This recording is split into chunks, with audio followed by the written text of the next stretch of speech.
UP member হয়েও থাকেন কুড়ে ঘরে। সড়কের পাশের ঘুণে ধরা বাঁশ, পলিথিন ও পুরাতন কাপড়ে মোড়ানো কুড়ে ঘরটি তার শেষ সম্বল। জনগণ ও এলাকার উন্নয়নের জন্য নিরলস কাজ করে গেলেও নিজের জন্য কিছুই করেননি তিনি। নওগাঁ প্রতিনিধি রায়হান আলম জানিয়েছেন তেমনই ব্যতিক্রমী এক জনপ্রতিনিধির কথা। দেখুন ডেস্ক রিপোর্টে। চারপাশে মন্ত্রী এমপিদের সম্পদের পাহাড় আর বিলাসবহুল বাড়ি।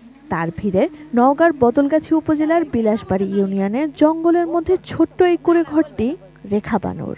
বেশিরভাগ টিন নষ্ট হয়ে গেছে, নিচের দিকের বেড়াগুলোও উই পোকার দখলে। ঘরে আসবাব বলতে ভাঙা খাট আর মাটির চুলা। বিলাসবাড়ি ইউনিয়নের 1, 2 ও 3 নম্বর ওয়ার্ডের নারী সদস্য রেখা বানু স্বজন ও সম্পদহীন একজন মানুষ। আপন বলতে তেমন কেউ নেই। বাবা মাকে হারিয়েছেন অনেক আগেই, অথচ এলাকার কেউ বিপদে পড়লে সবার আগে ছুটে যান রেখা। তার মানবিক আচরণে মুগ্ধ হয়ে নির্বাচনে দাঁড়ানোর দাবি তোলেন এলাকাবাসী। কিন্তু টাকা পয়সা কই?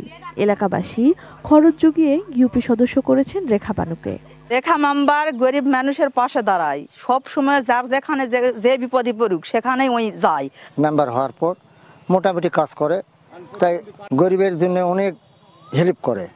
নিজের থাকার জায়গা না থাকলেও সরকার থেকে যে সম্মানী পান তা দিয়েই সাহায্য করেন মানুষকে। সড়ক নির্মাণ সহ নানা উন্নয়নমূলক কাজ করেন। আমার ঘরে পানি পড়ে, খুব কষ্ট করে আমি থাকি।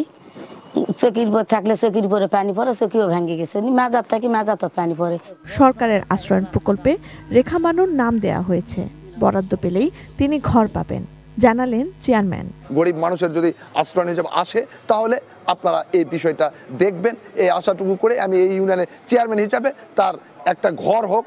যিনি সবার প্রয়োজনে এগিয়ে আসেন সেই রেখা বানুকে সহযোগিতায় এগিয়ে আসুক সরকার, এমনটাই প্রত্যাশা সকলের।